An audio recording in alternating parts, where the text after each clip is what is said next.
জানি ভিডিওটা পোস্ট করতে অনেক লেট হচ্ছে ঠিকই, আসলে একটু ব্যস্ততার কারণে ভিডিওগুলো পোস্ট করতে পারিনি, তাই আজ সময় পেয়েছি, তাই ভাবলাম তোমাদের সঙ্গে আজ শেয়ার করি।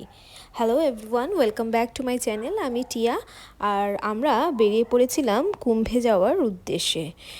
আর জানোই, অনেকের কাছে বেরোনোর আগে শুনেছিলাম যে সেখানে নাকি খুব জ্যাম, খুব প্রবলেম, খাওয়া দাওয়ার খুব সমস্যা। সে যাই হোক, সব কিছু শুনে শুনে আমরা সবাই বেরিয়ে পড়েছিলাম। আমি, আমার হাজব্যান্ড, দিদি আর জামাইবাবু।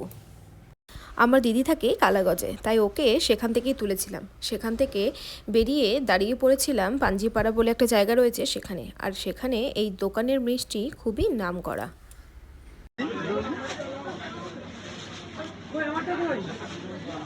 বাবু আমার গলা ভারী হয়ে গেছে বলো। ওখান থেকে যা যা পছন্দ ছিল সে সমস্ত মিষ্টি, দই, হ্যাঁ, খাবার যাবতীয় যা যা প্রয়োজন মনে হয়েছিল সেগুলো নিয়ে নিয়েছিলাম।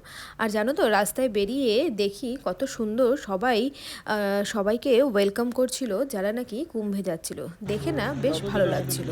বেশ কিছুটা যাওয়ার পর আমরা দাঁড়িয়ে পড়েছিলাম একটু ব্রেকফাস্ট করতে।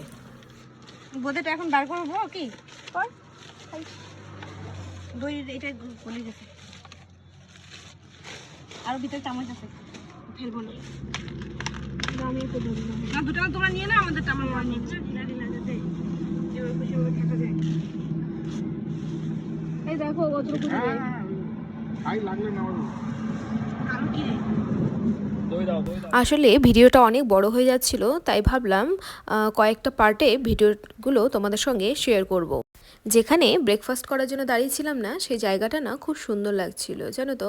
চারিদিকে গাছ, খুবই মনোরম একটা পরিবেশ ছিল, খুব সুন্দর হাওয়াও চলছিল। আর এইদিকে দেখো, আমার বরের বদমাশি শুরু হয়ে গিয়েছিল। ওকে বলেছিলাম যে আমার একটু ভিডিও করে দাও, আর দেখো আমি খাচ্ছিলাম, হ্যাঁ, তাই ও আমার ভিডিও করা বন্ধই করছিল না।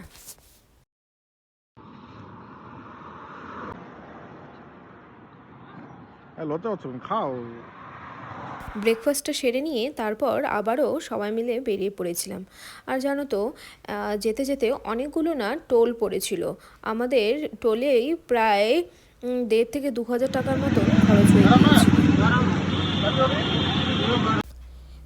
তারপর এই দেখো, প্রায় 3টে থেকে 4টে বেজে গিয়েছিল। আমরা যেখানে পৌঁছেছিলাম সেখানে দাঁড়িয়ে একটু ইচ্ছে হলো গরম গরম সিঙ্গারা আর একটু জিলিপি খেতে। চাটনিটাও না, জানো তো, বেশ দারুণ ছিল। ভেবেছিলাম হয়তো খুব একটা ভালো লাগবে না, বাট খাওয়ার পর দেখলাম বেশ ভালোই লাগছে। তারপর দিদি আমরা সবাই মিলে সিঙ্গারা টিঙ্গারা খেয়ে আবারও বেরিয়ে পড়লাম। আর হ্যাঁ, আমরাও